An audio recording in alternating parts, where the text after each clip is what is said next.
반갑습니다. 주식탐구생활 천재인입니다.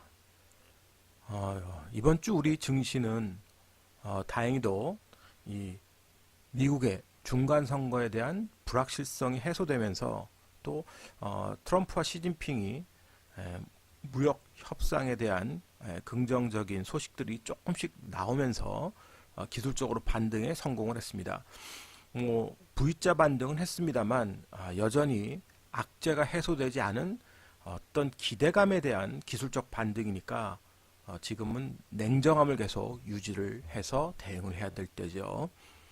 자, 오늘 이 시간은 지난주에 예고해 드린 대로 2008년 서브프라임 모기 사태로 증시가 폭락했을 때 그 전조 증상이 2007년부터 나왔었는데요.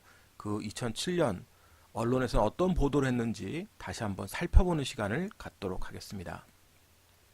자, 2007년도 우리가 종합주가지수의 흐름을 살펴보면요. 서브프라임에 대한 인식이 최초로 좀 언론에 동시다발적으로 상당히 좀 경계심을 조금씩 드러내기 시작했던 시기가 7월달 그 2000포인트를 돌파한 이후에 빠르게 되돌림이 나왔던 그 시기입니다. 최초로 지수가 급락을 하면서 언론에 그런 서브프라임에 대한 인식에 대한 보도가 나왔는데요. 어떤 식으로 보도를 했는지 그 당시 보도 내용을 잠시 좀 살펴보겠습니다. 검은 금요일이었습니다. 2000선을 돌파했던 코스피 지수가 사상 두 번째로 큰 폭으로 떨어져 1900선마저 무너졌습니다. 외국인의 대량 매도로 본격 조정이 시작됐다는 분석이 나오고 있습니다. 보도에 임승찬 기자입니다.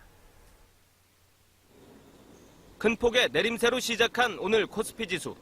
결국 어제보다 4% 이상 80포인트 넘게 떨어지며 1883선으로 내려앉았습니다. 지수 기준으로 사상 두 번째로 큰 내림폭.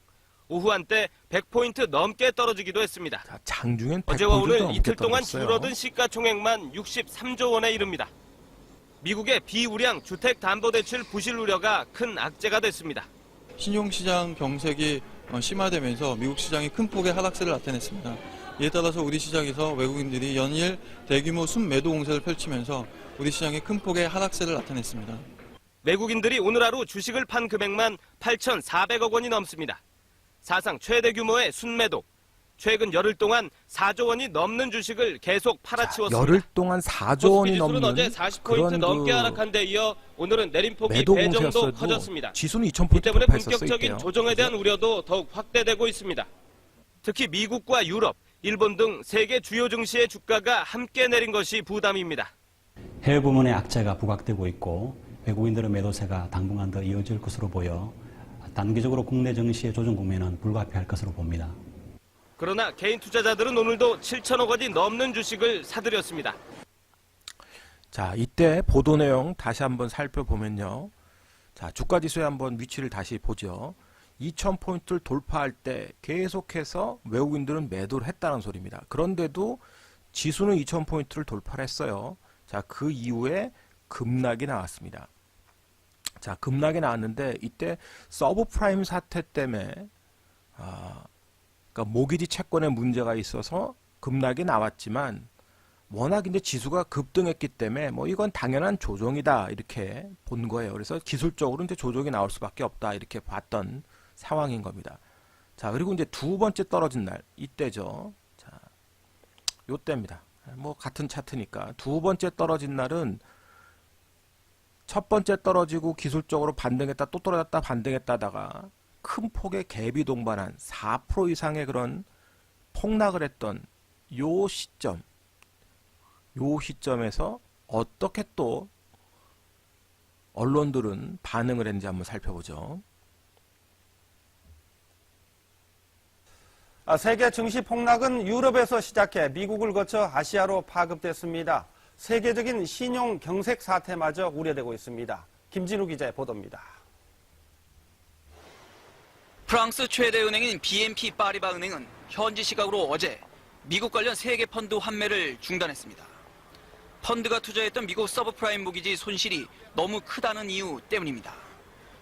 BNP 파리바 충격으로 프랑스 증시가 2.17%, 독일 2%, 런던 증시 1.92%, 유럽 증시가 동반 폭락했습니다. 미국 쪽 낙폭은 더 컸습니다. 다우존스가 2.83%, 나스닥도 2.16% 내렸습니다. 지난 2월 이후 최대 낙폭입니다. Investors reluctant to lend money, so interest rates are shooting up. The spread over government bonds that corporations in Europe are having to pay is going up. Same thing is happening in the U.S. 유럽 중앙은행은 950억 유로, 우리 돈으로 약 120조 원을 긴급 지원했습니다. 단일 시장 개입으로는 사상 최대 규모입니다. 미국 중앙은행 FRB도 240억 달러, 일본도 1조엔 규모의 자금을 풀었습니다. 자, 지금 보세요. 갑자기 이제 신용 경색에 대한 두려움이 있으니까 이자율, 금리가 급등했다라는 소식이 나오고 있고, 거기에 대응해서 발빠르게 유럽 중앙은행 또 FRB, 하여튼 일본까지 주요 선진국들이 긴급 자원도, 이 긴급 자금도 뿌렸다는 소리입니다. 자, 거기에 이제 한 발 더 나가서 그 당시 이제 부시 대통령까지도 수습에 나서는 모습인데요. 한번 보죠. 부시미 대통령도 조기 진화에 나섰습니다. Fundamentals of our economy are strong. I mentioned some of them before. Job creation is strong. Real after-tax wages are on the rise. 그러나 세계 보셨죠? 조금 전에 그 부시의 그 얘기처럼 뭐 우리 인플레이션도 문제 없고 고용 시장도 좋고 펀드멘탈 튼튼하다, 걱정 없다. 당연한 겁니다. 예. 왜 지표상으로는 크게 문제 없어 보여요. 드러나 있는 지표를 얘기하는 겁니다. 그 당시에도 뭐 실업률부터 해서 고용 지표, 성장률 이런 것들이 다 경기 확장식으로 보였기 때문에 당연히 뭐 펀드멘탈적으로 좋았다는 거죠. 그러나 그 이후에 어떤 일이 벌어졌는지는 뭐 여러분들이 더 잘 아시겠죠. 자, 그러면서 이제 수습 국면을 맞이하려고 했다는 소리입니다. 고점에서요. 자, 그리고 이제 이 당시에 또 같은 날에 이제 그 연속적인 보도가 나왔던 내용을 한번 또 보시죠. 미국발 금융부실 파장이 국내에는 언제까지 얼마나 영향을 미칠지 초미의 관심사가 되고 있습니다. 정부가 긴급 점검에 나섰습니다. 박종훈 기자가 보도합니다. 전 세계 증시를 강타한 미국의 서브프라임 모기지. 국내 금융기관들이 서브프라임 모기지 관련 채권에 투자한 돈은 2억 5천만 달러, 즉 2,300억 원에 불과한 것으로 추정됩니다. 자, 서브프라임 모기지에 우리가 투자한 것은 얼마 안 된다. 걱정하지 마라. 2억 5천만 달러 수준이니까 별거 아니다 이거예요. 이 때문에 미국 주택담보대출의 부실화 사태가 국내 금융권에 미칠 직접적인 영향은 크지 않을 것으로 보입니다. 보셨죠? 직접적인 영향은 크지 않을 거다. 과연 그랬나요? 직접적인 건 크지 않지만 간접적인 게 항상 문제인 거죠, 우리나라도. 미국이 흔들리는데 어떻게 우리가 견주할 수 있습니까? 뉴스를 잘 이해하셔야 돼요. 그러나 문제는 미국 금융당국조차 부실의 전체 규모를 제대로 파악하지 못하고 있다는 점입니다. 자, 그러면서 이제 슬쩍 문제 제기를 합니다. 뭐라 그래요? 부실 규모가 얼마인지 모른다. 지금도 사실 몰라요. 저 서브프라임 부실이 아직 해결된 게 아닙니다. 지금도 해결됐다고 볼 수는 없는 거예요. 재미나죠?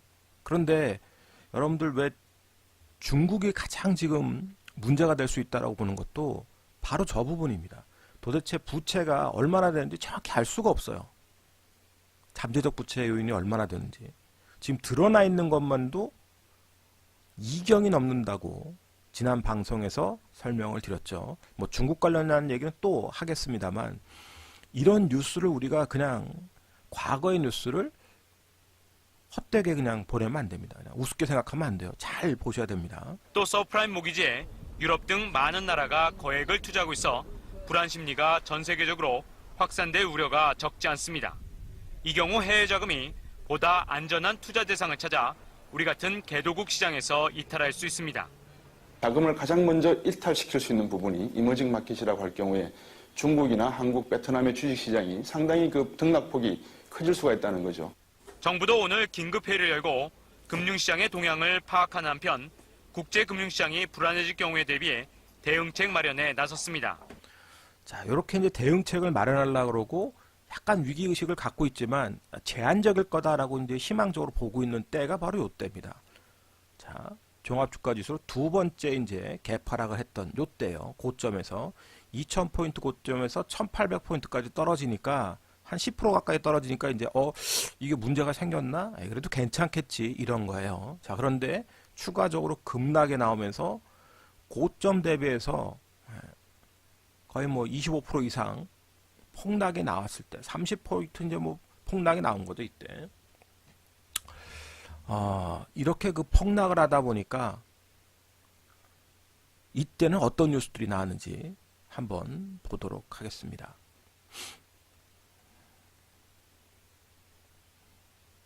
주가가 이틀째 폭락했습니다. 아시아권 증시의 동반 폭락으로 코스피 지수는 오늘 또 3% 이상 빠졌습니다. 민필규 기자가 보도합니다. 뉴욕 증시가 자, 조금 전에 앵커의 모습을 봐도 알겠죠. 앵커의 모습도 상당히 심각하고 공포스럽습니다. 지금 진정 국면을 보이면서 오늘 우리 증시의 주가는 오름세로 출발했습니다. 개인과 기관의 매수로 반등을 시도하는 코스피 지수는 외국인의 매도 공세에 밀렸습니다. 코스피 지수는 결국 어제보다 54포인트 가까이 3% 이상 폭락하며 1630선으로 밀렸습니다. 코스닥 지수도 2%가 넘는 16포인트 가까이 떨어지며 670선에서 장을 마쳤습니다. 오늘 등락을 거듭하던 증시가 또다시 폭락한 것은 일본 증시가 5% 이상 폭락하는 등 아시아 증시가 동반 급락했기 때문입니다. 중국 증시의 주가는 2% 이상 급락했고 홍콩과 타이완 증시의 주가는 각각 1% 이상 떨어졌습니다. 아시아 증시가 동반 폭락한 것은 미국발 비우량 주택담보대출 부실 사태가 실물 경기 위축 우려로까지 번졌기 때문입니다. 불확실성 때문에 지금은 현금을 확보하자라는 어떤 그 안전자산 선호 현상 때문에 오늘은 좀 더 빠졌다 이렇게 볼 수 있겠습니다. 자, 보셨죠? 자, 증시의 위치입니다. 자, 이렇게 고점 대비해서 30%가 넘는 대폭락이 나오니까 고점 대비해서 참 19%입니다. 미안합니다. 고점 대비해서 19% 정도 되는 폭락이 나오다 보니까 어떻게 됐습니까? 고점 대비해서 19% 정도 폭락이 나오다 보니까 완전히 이제 패닉에 빠져서 2000포인트 가갖고 조정 좀 보이다가 적당히 1800에서 조정이 끝나고 다시 또 신고가량에서 갈 줄 알았는데 생각보다 서브프라임 사태가 심각해지니까 고점 대비해서 19%가 폭락, 20% 가까이 폭락한 거죠. 지수가 이랬으니 뭐 종목들은 말할 것도 없죠. 아주 뭐 다 반토막, 쉽게 말해서 반토막들은 다 났다고 봐야 되겠죠. 종목들은. 자, 그런 상황이 되다 보니까 이제는 반등 시 현금화해야 된다라고 공포를 호소하기 시작한 겁니다.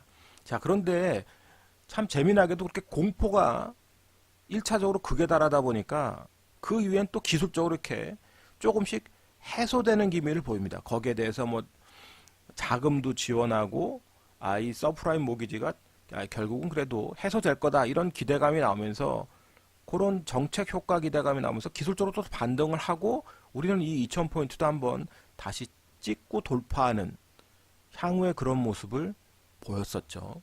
그러나 그 이후의 주가는 결국 리먼 파산 때까지 줄줄줄줄 또 흘러내리게 됩니다. 자, 그때 이제 차트를 한번 우리가 다시 확인을 해보죠. 자, 그 당시로 좀 돌아가겠습니다. 2007년도로 우리가 다시 돌아가면 자, 요때죠. 급락 이후에 다시 한번 이 고점을 돌파하면서 쌍고점의 자리를 만들었고요.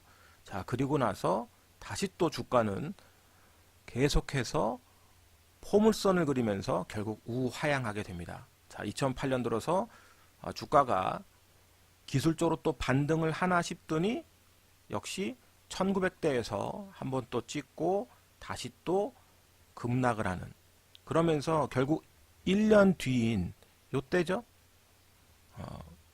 9월 15일 우리 시간으로 이제 9월 16일입니다. 2008년 리먼이 최종 파산 결정이 나면서 이젠 모든 악재가 다 반영이 됐다라고 생각해서 기술적으로 반등을 합니다만 결국 이때도 이 리먼 파산 때보다 한 30% 이상 폭락한 900포인트도 깨는 그런 급락이 또 나왔다는 겁니다.